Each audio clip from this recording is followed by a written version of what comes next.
Pertanyaan, pinter atau bodoh? Lawang suaminya seneng-seneng kok dia susah. Kalau yang pinter lain mikirnya, ini nggak enak, ini nggak enak. Tapi kalau saya terus dalam kondisi nggak enak ini, hidup saya semakin nggak enak. Maka saya harus menjadikan ini jadi enak, menjadikan ini jadi enak. Nggak bisa lepas kok. Kenyataannya udah dimadu. Nggak bisa saya pergi dari ini. Ini kondisi yang Allah berikan kepada saya. Saya diuji sama Allah. Suami saya nikah lagi. Jangan sampai tiap hari nggak enak, tiap hari harus enak. Caranya gimana? Gampang. Mau ibu-ibu saya ajarin? Nanti biar bapak-bapak pada praktek. Mikirnya diganti. Alhamdulillah saya punya suami. Alhamdulillah saya punya suami yang mau nikah, bukan suami yang mau zina.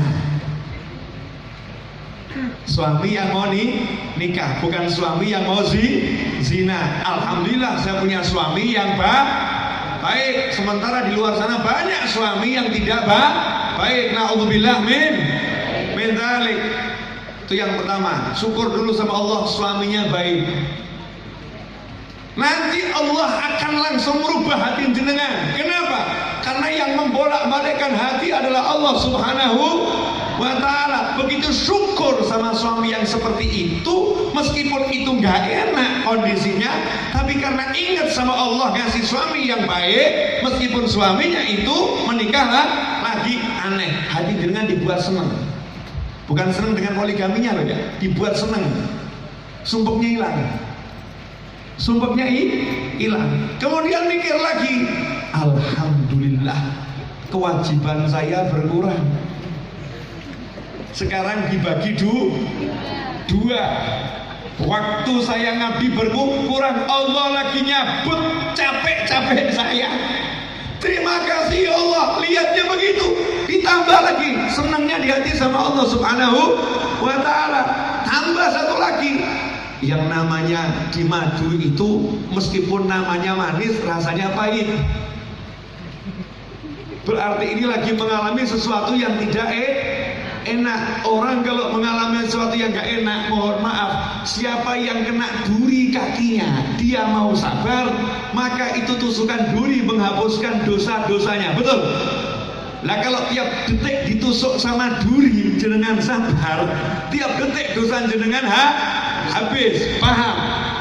Nah orang yang dimadu itu tiap detik dia tidak enak, dia bisa bersabar, berarti tiap detik dosanya dihapus, pahalanya datang, pangkatnya naik. Saya mau nanya, nggak usah pakai sholat sunnah, nggak usah pakai puasa sunnah, nggak pakai istighfar, nggak pakai zikir tahlil, cuman diem saja, tapi dosanya habis, pangkatnya naik. Enak atau nggak enak?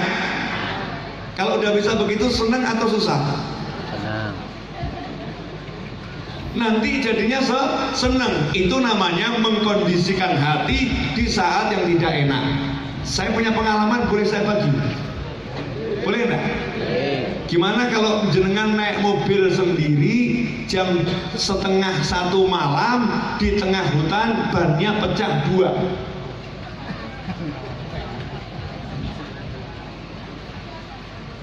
Tribun jam 12:30 malam, hujan, ban pecah 2. Kalau ban pecah 1 bisa kita ganti, betul ya? Nah kalau pecah 2 mau gantinya gimana? Satu diganti pakai serep, yang satu dicopot, ya. Berarti kan dicopot nggak ada bannya. Bannya nggak ada. Terus gimana? Enaknya susah atau senang? Ya bodoh. Lalu udah susah kok susah. Betul kan? Udah susah kok susah. Nah terus gimana? Ya udah, mobilnya nyalakan musiknya. Kalau duduk di dalam nanti ambrol nih bisa, karena yang namanya dongkraknya juga kecil. Resiko harus di luar, kehujanan, hujan-hujan musik di tengah hutan, nikmatin, lihat ada bintang nggak ya? Dinikmatin gitu. Terus lihat orang naik motor, ngawe-ngawe, mas,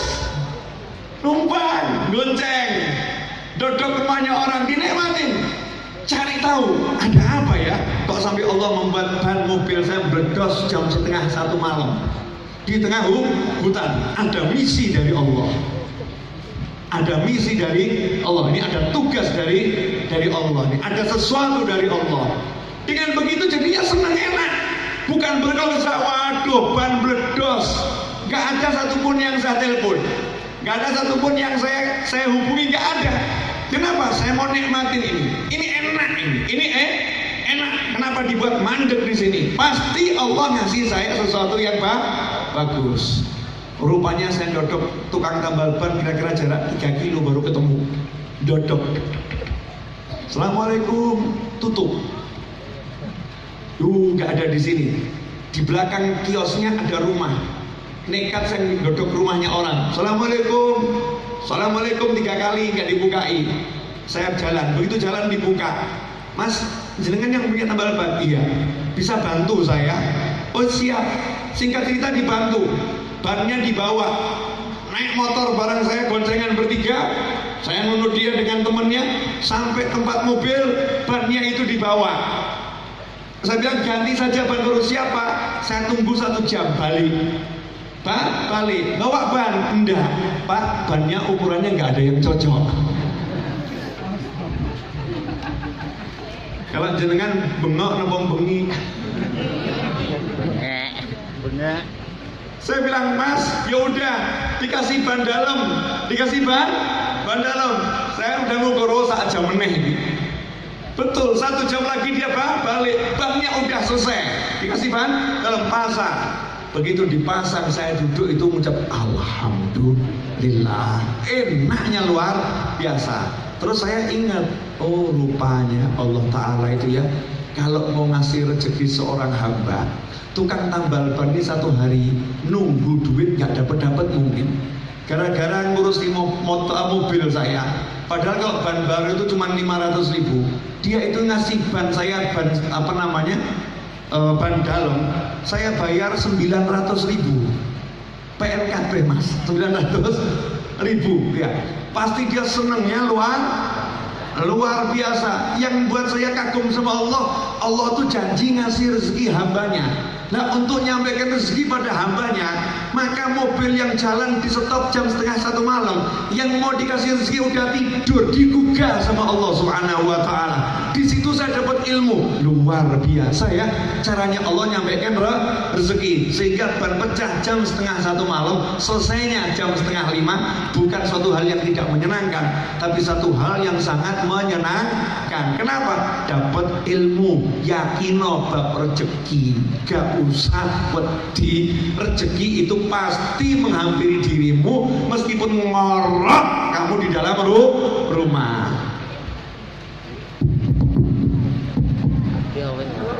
Saya mau nanya, kalau udah begitu ban pecah enak atau gak enak? Banget. Nah itu namanya mencari kondisi yang enak di tengah yang tidak enak, disyukuri. Nah itu yang gak enak. Lah sementara kita ini enak, rumah ada, istri ada, suami ada, anak ada, tonggo ada, teman ada, kerjaan meskipun begitu juga ada, mulut ada, mata ada, telinga ada, kendaraan ada, sehat ada. Kok gersulo terus genai menungso apa ketek? Pertanyaannya gitu. Kalau kita manusia mestinya sangat banyak yang bisa buat kita bahagia. Guyon sama anak bahagia, ngitik-ngitik bojo mesti yo seneng. Bu, paham maksud saya enggak? Boleh lihat jam? Jam 1. Tepat 1 jam saya berbicara. Jangan percaya boleh, nggak percaya boleh. Saya udah bicara selama 1 jam. Kerosot nggak? Ya. 1 jam itu nggak kerosot. Jangan nggak bersyukur berarti. Alhamdulillah ngajinya udah 1 jam. Nanya sama Mas Takim tadi, Kim, ceramahnya sebentar aja ya, nggak usah lama ya Kim ya. Ternyata ini baru mukadimah sudah 1 Saya udah ceramah belum? Belum. Belum. Nah, terus kalau ceramah itu seperti apa? Ya ini baru gambaran ya. Ini gambaran. Mau hidup bahagia, caranya syukuri apa yang kita miliki. Pertanyaannya, apa yang tidak kita miliki? Sekarang saya mau nanya, jenengan nggak punya apa?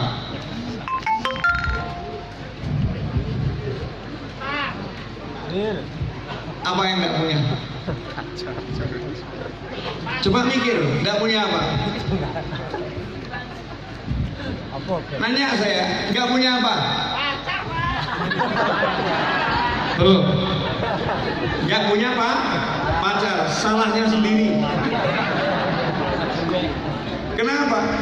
Lah orang itu nggak usah repot-repot, kok perempuan itu banyak atau sedikit? Tapi nggak mau disyukuri. Perempuan banyak, para nono dudingan bu, anakmu tak pek, yo selesai. Bisa nggak saya nikah? Nggak bisa, cari yang lain. Nggak bisa, cari yang lain. Nggak bisa, cari yang lain. Kata Gus Dur gitu aja kok. Nah nanti kalau ditolak bagaimana? Oh gampang. Bu, ya ibu nolak saya.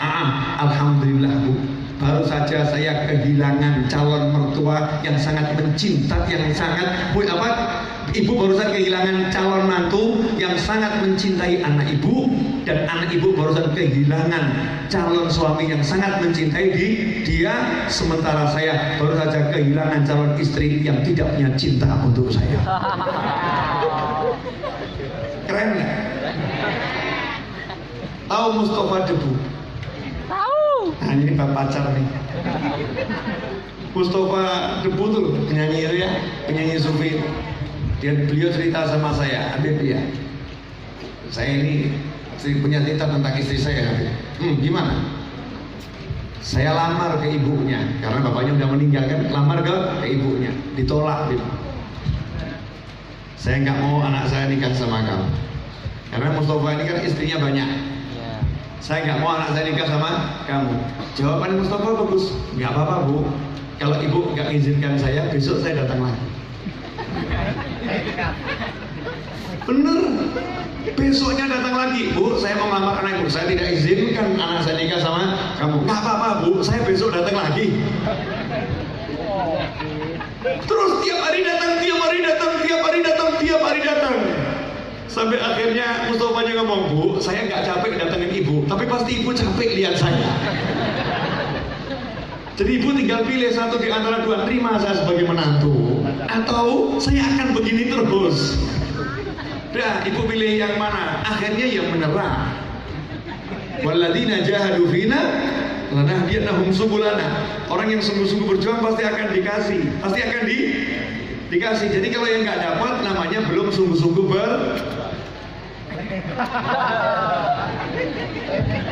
bukan belum berjuang, belum sungguh-sungguh. Saya nanya di sekitar sini banyak enggak perempuan? Ibu-ibu ada yang siap mengambil mantu beliau? Wajah jelas, alamat bisa ditanyakan ya. Nanti setelah pengajian silakan dirembuk. Kalau udah pas jadi nikahnya jangan lupa undang saya. Perkara datang nggak datang, wallahu a'lam. Tapi undangan harus ditayangkan. Jadi kita kadang begitu tuh. Belum punya ini, belum punya ya minta. Saya belum punya motor, beb. Ya udah minta. Jangan ngeluh dengan nggak punyanya. Aku ora duwe motor, aku kira duwe omah, aku ora duwe. Ala Gusti duwe. Allah punya. Ya minta sama Allah. Ya Allah, jadinya senang. Kasih saya motor ya Allah, please. Senang tuh. Nanti akan senang minta sama Allah. Ya Allah tolong beri saya. Ya Allah tolong beri. Ya Allah tolong beri. Minta sama Allah. Jangan takut. Lalu Nabi Sulaiman saja nggak pernah takut minta. Nabi Sulaiman itu waktu nggak punya tahta Balkis, betul kan? Nggak punya. Dia ngomong siapa yang bisa ngambilkan tahta Balkis bawa ke sini? Ya siapa? Jin Ifrit lapor. Hamba Allah yang soleh lapor. Singkat cerita tahta Balkis akan Pindah kan, dipindah sesaat langsung pindah. Karena apa? Ya minta. Kalau nggak punya minta sama Allah Subhanahu wa ta'ala, jadinya senang. Lah orang susah itu karena apa? Karena dia tidak punya keyakinan untuk minta dan tidak berani minta, tidak berjuang untuk meraih apa yang dia inginkan. Jadinya nelongso, sumpah, ya susah. Jelas semuanya? Sekarang saya mau nanya, jenengan nggak punya apa? Ya minta. Berani nggak minta sama Allah? Takut? Mau minta takut? Kerjaan nggak punya, masa minta mobil? Nah, emangnya Allah ada syarat? Hambaku silahkan minta kepadaku sesuai kemampuanmu. Ada begitu? Ada enggak ayat Al-Quran? Ud'uni ala qadri quwwatikum ala qadrikum. Ada enggak? Enggak ada. Ud'uni fala syarat. Ud'uni, panggil saya, kamu lapor sama saya, kamu minta sama saya tanpa syarat. Baik kamu pengangguran, kamu ahli maksiat, kamu banyak dosa, kamu ahli taat, kamu apapun jenisnya, butuh minta sama saya, astajib lakum. Tak kasih. Yang kafir aja minta dikasih kok. Siapa yang kafir? Banyak kan? Yang dilaknat sama Allah minta aja dikasih. Siapa itu? Iblis. Iblis itu minta abadi sampai kiamat. Gak mati sampai kiamat. Sama Allah dikasih. Kasih. Iblis minta dikasih. Masa jenengan yang iman sama Allah minta gak dikasih? Gak mungkin. Makanya jangan takut. Ya Allah, saya mau minta mobil, tapi saya ini pengangguran ya Allah, gak pantas, jadi gak jadi minta.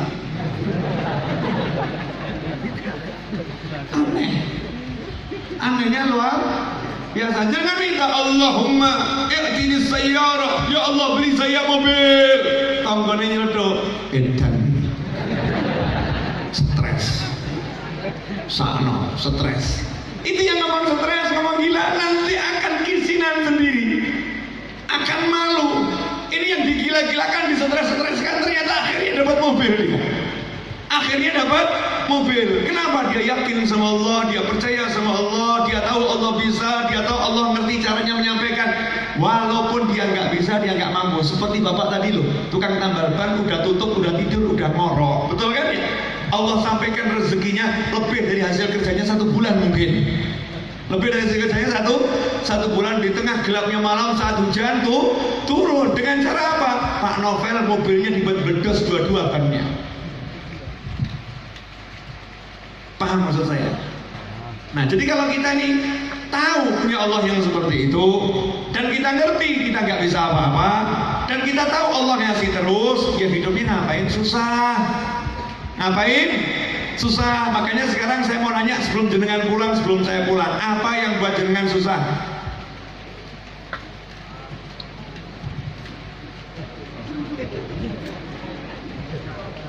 Politik, Pak. Ayo dipikir, diingat-ingat apa yang buat susah?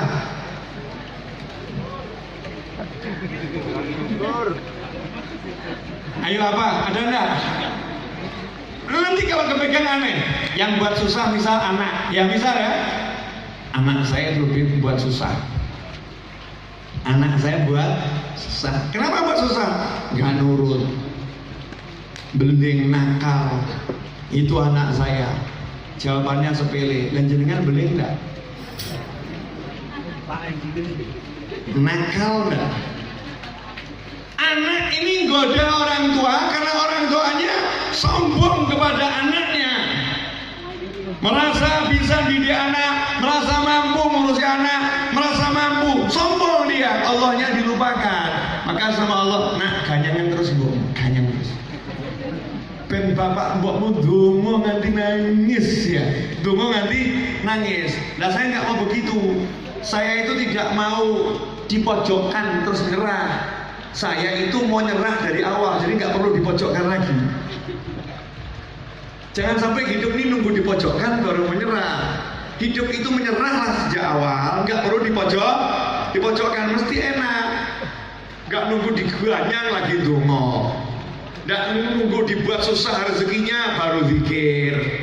Jangan nunggu begitu, kasih sakit baru tempatnya kiai, minta wirid. Kalau sehat gak pernah mau moro. Makanya kita yang aktif, sehat yo moro yo pengajian, sehat yo tempatnya kiai. Oh sehat, ayo silaturahim. Yuk sehat kita begini, itu dilewati, disyukuri.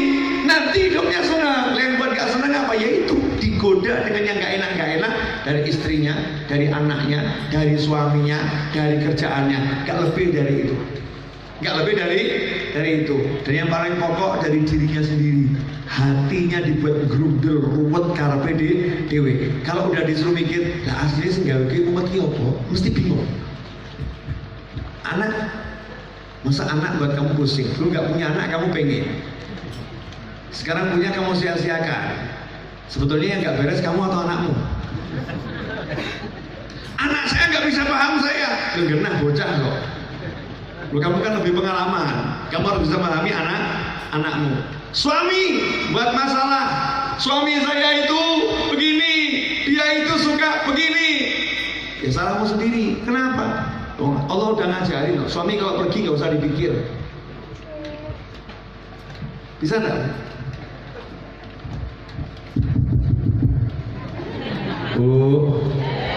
Suaminya pergi dari rumah nggak usah dipikir, bisa enggak? Yakin? Suami pergi itu nggak usah dipikir, tapi didoakan dan disiapkan. Kalau pulang disiapkan, mesti senang. Nah wanita zaman sekarang banyak nggak begitu. Suaminya pergi dipikir, telepon, neng Dimas, nggak boleh. SMS ku orang bawa bocor. Aku WA kau orang bawa bocor, orang mau balas. Aku WA bawa bocor, orang mau balas. Padahal awakku online terus. Tapi online besok Pak, ayo. Mati ngatik bu. Kalau begitu terus nanti matinya berdiri, stres. Suami keluar dari rumah, ya udah, biarin dia keluar, doakan, didoakan. Jangan dipikir yang aneh, mesti enak hidupnya. Suami saya capek lah, jadilah istri dulu. Saya sebagai istri udah begini, alhamdulillah. Saya guyon sama suami saya, alhamdulillah. Lama-lama suami juga akan disentuh hatinya oleh Allah Subhanahu wa Ta'ala. Jangan ngeluh, tapi nikmati yang bisa dinikmati. Suami punya istri, ruwet, tidak usah bingung Pak. Paham maksud saya? Pak?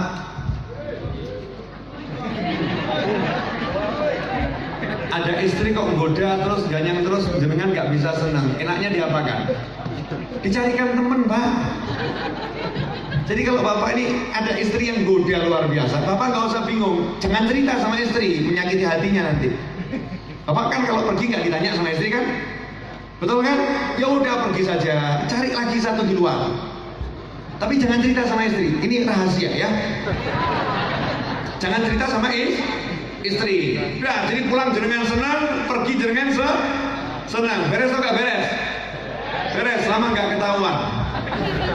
Kalau ketahuan bagaimana? Urus belakangan. Jangan sampai suaminya begitu. Jangan sampai suaminya seperti itu. Jadikan suami pergi itu kangen sama rumahnya. Gimana caranya? Kuncinya di istri. Makanya nggak usah takut, nanti suami saya nikah lagi bagaimana, stres. Orang lagi kok mau dipegang. Yang bisa ngatur itu Allah Subhanahu wa Ta'ala. Ya pasrah, ya Allah, saya mau jalankan tugas saya, tolong jaga suami saya untuk saya ya Allah. Tolong jadikan suami saya cinta sama saya. Cukup dengan saya, satu bisa seperti empat, Masya Allah nih. Jangan empat tapi seperti satu, naudzubillah min dzalik. Kelihatannya punya istri empat tapi seperti satu. Lebih baik punya satu seperti empat. Jadikan saya satu seperti empat ya Allah. Doanya begitu, prakteknya seperti itu. Tidak kemana-mana itu suaminya. Gak akan kemana-mana. Hadirin yang dimuliakan Allah Ta'ala, boleh lihat jam lagi? Jam 12 kurang 3 menit. Nah karena besok itu anak-anak pada sekolah, ya kan? Ya. Khususnya saya bawa anak saya. Jadi kalau pulangnya kemalaman, ibunya kan nanti protes. Ibunya protes, kenapa pulangnya nggak pagi sekalian? Bercanda. Besok kan banyak yang sekolah anak-anak nih ya. Nah, kesian anak-anak kalau kita mau bergadang sampai jam berapa juga bisa. Satu pesan saya pokok, ini buat saya sendiri dan buat semuanya. Belajarlah untuk menikmati yang ada. Belajarlah untuk menikmati yang ada. Dinikmati dulu, yang ada ini dinikmati. Nanti akan ditambah.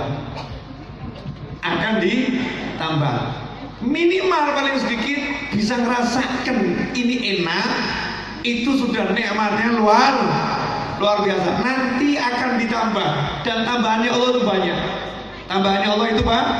Banyak. Saya dulu cuma punya tempat untuk ngajar segede panggung ini di rumah ibu saya tuh. Ruangan segede panggung ini. Boleh cek di rumah semua. Mas Ijuk minta wali. Segede panggung ini. Tapi saya syukuri, saya nikmatin. Cara nikmati bagaimana? Saya usahakan soundnya bagus, kecil. Saya kasih video, saya rekam, saya siarkan di internet. Dinikmati betul, kecil tapi saya nikmati. Hasilnya apa? Dibuat gak cukup. Yang datang banyak. Akhirnya harus mulai mikir, tempatnya gak cukup. Ya Allah, tempatnya udah gak cukup, minta tempat ya Allah. Ya gak punya kan minta. Padahal saya gak punya duit, tapi punya Allah. Allah kan yang ngerti gak cukup ini ya. Saya minta. Butuhnya kan banyak berarti. Butuhnya apa? Banyak. Allah kasih ukuran 525 meter persegi. Dari satu kotak jadi 525. Itu banyak atau sedikit? Banyak kan? Banyak. Saya syukuri, alhamdulillah, punya tempat yang besar. Wah, kita atur lebih bagus lagi. Hasilnya apa? Dibuat gak cukup lagi sama Allah. Tempatnya gak cukup. Terus gimana? Orang lain eman-eman. Omaya apa? Saya gak eman-eman. Buruk no. Robohkan rumah itu, bangun 3 lantai. Duit dari mana? Ojo dipikir. Kita syukuri nih buat Allah. Naikkan 3 lantai. 3 lantai. Gak cukup lagi. Sebelah dikasih sama Allah 1.200 meter. Nah, ini harus kita syukuri. Saya bangun 3 lantai musola gede gitu. Kalau itu saya syukuri terus sama teman-teman saya, nanti dibuat gak cukup lagi, Allah kasih lagi. Enak gak kalau itu begitu? Enak. Lanjutkan kita suka lupa. Punya duit sudah sedikit, iya, dianggap gak cukup, padahal cukup. Kalau betul-betul gak cukup, mesti nambahnya banyak. Nah ini sebetulnya cukup, tapi ngomongnya gak pernah cukup. Aku gak ada duit, padahal di dompetnya ada. Aku gak ada duit, padahal dia punya tabungan. Ini kalimat-kalimat yang orang gak syukur. Orang gak syukur. Makanya kunci kalau pengen rezekinya itu melimpah, habis. Kalau udah habis mesti nambahnya banyak. Habis itu maksudnya disalurkan pada masing-masing pos kebutuhannya. Ini untuk ibu saya, ini untuk bapak saya, oh ini untuk anak, oh ini untuk nyenangkan teman-teman sama tetangga, oh ini untuk keluarga Pak Le, Pak De, Budi, oh ini untuk. Ya Allah, habis. Minta lagi ya Allah, kurang ternyata. Dikasih pasti. Gak mungkin tidak dikasih. Seperti anak kita mau sekolah. Ini sekarang harga jajan naik semua. Tolong ditambah uang sakunya. Bapak ngasih enggak? Dikasih. Loh, kalau anak aja dikasih sama bapaknya, masa kita minta sama Allah yang Maha Sugih nggak dikasih? Yo pasti dikasih. Syaratnya satu tadi, yang ada dinikmati, disyukuri, dan jangan takut kehilangan. Sebab kalau hilang pasti akan datang. Terakhir saya dapat cerita dari Mustafa kemarin itu karena bertamu ke rumah saya. Beliau naik motor sama orang. Mustafa itu ahli menjinakkan kuda dan ahli naik kuda, tapi nggak bisa nyopir mobil, tidak bisa naik motor karena dilarang sama bapaknya. Nggak boleh belajar, nggak bisa. Jadi suatu hari naik motor dijemput sama satu orang untuk pengajian. Naik motor. Dan di tengah jalan dia di belakang lihat ada percikan api. Ada percikan api di motor. Maka suruh minggir temennya minggir. Begitu minggir kok motornya itu apinya besar. Mustafanya udah turun, yang di depan masih di motor kan, ditarik sampai jatuh, motornya meledak. Dilihat sama Mustafa sama orang tadi, sampai jadi rongsokan, bakar habis. Nah, Mustofanya tenang sama senyum. Nah, yang punya motor pucet. Yang punya motor pucet. Ditanya, kenapa kamu kok pucet wajahmu? Dijawab, ini motor begini, nanti gimana? Mustofanya heran, ini orang udah selamat kok masih mikir begitu. Mestinya kan alhamdulillah, tapi kok yang dipikir piye. Hasilnya apa? Nggak sampai seminggu Mustafa itu ditelepon orang, dikasih mobil BMW. Maka temennya nanya, Mustafa, kamu kok dikasih mobil BMW bukan yang punya motor? Maka Mustafa menjawab, iya, yang punya motor dikasih motornya terbakar gak ikhlas. Saya dikasih jatuh dari motor dan lihat motor itu hampir bakar saya senang, saya ikhlas. Sama Allah dikasih mobil. Saya nanya, jenengan kehilangan motor, ikhlas nopo seneng? Ikhlas nopo seneng, gak ada susahnya. Orang kehilangan motor biasanya mikirnya seneng atau susah? Ini salah gitu loh. Jadi kalau Allah itu ngambil, berarti Allah mau ngasih. Kalau mikirnya begitu mesti enak. Oh, motor saya diambil nih sama Allah, diambil sama Allah. Karena saya nggak layak naik motor, saya harus naik mobil atau motor yang lebih bagus. Itu jadi doa dan pasti dapat. Jelas semuanya. Ya, semoga barokah manfaat. Doanya cuma satu saja, bareng-bareng sama saya ucap alhamdulillah 10 kali ya. 10 kali. Kita awali dengan sholawat 10 kali dulu, alhamdulillah 10 kali. Ini alhamdulillah, ini ada ceritanya nih.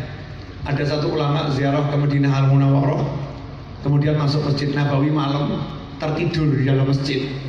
Ya, karena ini tidak punya tempat tinggal di zaman dulu nih ya. Akhirnya diseret sama yang jaga masjid, dikeluarkan dari masjid. Jatuh persis di depannya orang jual makanan. Sama yang jual makanan ditanya, kamu dari mana? Dari Baghdad, punya tempat tinggal di sini? Tidak ada, ayo tinggal di rumah saya. Diajak sama yang jualan ini masuk rumahnya, disuguhi dan lain sebagainya. Baik betul orang ini. Maka yang jualan tadi ditanya sama ulama ini, Bapak saya mau nanya, ya, Bapak ini saya lihat orangnya baik, saya lihat kalau Bapak itu orang yang wajahnya cemerlang. Apa yang menjadi amalan Bapak? Maka dijawab, oh saya ini orang nggak baik kok. Nggak baik bagaimana? Saya itu punya hajat satu yang belum keturutan. Amalan saya cuma sederhana. Saya punya doa alhamdulillah. Jadi saya cuma zikir alhamdulillah. Apa alhamdulillah? Kalau saya minta apapun semua Allah dikasih. Tapi karena saya ini punya satu perbuatan yang nggak baik, saya nggak tahu apa itu. Tapi saya minta satu ini nggak pernah dapat. Dengan alhamdulillah, yang satu ini saya nggak pernah dapat. Saya udah minta ini bertahun-tahun, tapi belum dikasih sama Allah Taala. Nggak tahu dosa apa yang menghalangi saya ini. Sementara kalau saya minta yang lain apapun dikasih, tapi yang satu ini belum dikasih. Lah Bapak itu minta apa? Saya minta semoga agar dipertemukan dengan waliullah yang namanya Ibrahim bin Adham. Kalau nggak salah Ibrahim bin Adham, saya lupa namanya ya. Misal Ibrahim bin Adham, puluhan tahun saya minta dipertemukan dengan Ibrahim bin Adham. Saya ucap dengan alhamdulillah, alhamdulillah di hati saya minta Ibrahim bin Adham. Sampai hari ini sama Allah belum dikasih. Maka ulama tadi nangis. Nangis dan ngomong, Pak, bukan cuma dikasih, saya itu tinggal di dalam Masjid Nabawi dekat kuburannya Kanjeng Nabi sampai diseret keluar di kaki jenengan. Sama Allah, saya Ibrahim bin Adham, sayalah Ibrahim bin Adham, saya tidur sampai diseret, dikasihkan, diantarkan di kaki jenengan. Berkat doa jenengan, alhamdulillah. Afdhalud doa, alhamdulillah. Doa yang terbaik adalah ucapan alhamdulillah. Nah, kadang kita nganggep alhamdulillah ini sepele, kecil. Padahal itu doa yang paling baik. Makanya kalau kita pengen hajat kabul, ini jadikan wirid yang banyak. Alhamdulillah, dikit-dikit alhamdulillah. Insya Allah hajatnya akan keturutan. Kita sholawat 10 kali dulu, baru alhamdulillah 10 kali. Sallallahu ala Muhammad, sallallahu alaihi wasallam, sallallahu